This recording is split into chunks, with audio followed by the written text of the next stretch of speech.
మీకు అందరికీ తెలుసు ఒక బాధాకరమైన సంఘటన 4వ తారీఖు నాడు 4/12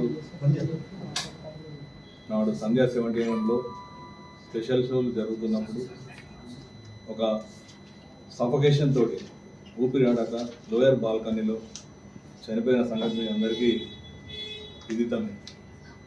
ఆ క్రమంలో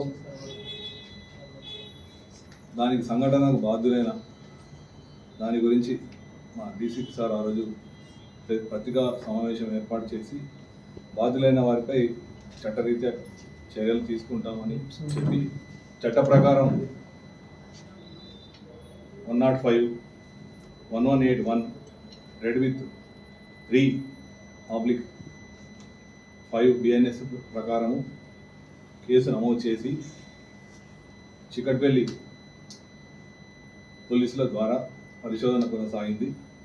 ఈ పరిశోధన క్రమంలో ఈరోజు సంఘటన బాధ్యులైన సందీప్ అనే ఒక యజమానిని 7 యజమానులలో ఒక యజమానిని మరియు సీనియర్ మేనేజర్ నాగరాజు గారిని అయిన తర్వాత గంధం విజయ్ చందర్ గారిని ఈరోజు అరెస్ట్ చేసి మెజిస్ట్రేట్ ముందు హాజరుపరచడం జరిగింది.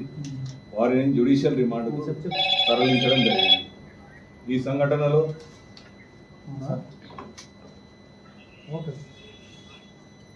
గాయపడ్డ అంటే సఫకేషన్ తోటి గాయపడ్డ శ్రీ తేజ ఇలా అబ్బాయి ఇప్పుడు హాస్పిటల్లో సూపర్ స్పెషాలిటీ హాస్పిటల్లో అతను చికిత్స పొందుతున్నాడు.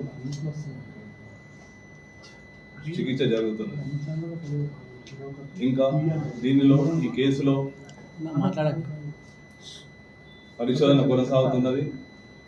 దీనిలో సీసీ ఫుటేజీలు అయినాక అక్కడ ఉన్న సాక్ష్యాల ఆధారంగా సంఘటనపై పూర్తి స్థాయిలో న్యాయ నిపుణుల సలహాలు మా ఉన్నతాధికారుల సలహాలు తీసుకుంటూ దీనికి ఇంకా ముందుకు సాగుతుంది.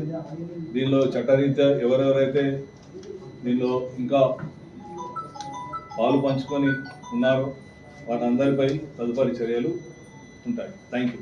నిపుణులు మరియు మా యొక్క సీనియర్ ఆఫీసర్స్ దాని మీద జరుగుతుంది. చట్టం ముందు అందరూ సమానమే. చట్టం ఎవరికి చుట్టం కాదు. Thank you. టికెట్స్ తీసుకొని లోపల ఉన్న క్రమంలో ఎప్పుడైతే మీకు ఆ రోజు సంఘటన వీళ్ళు ఎవరైతే అల్లు అర్జున్ గారితో వచ్చిన బౌన్సర్స్ ఉన్నారో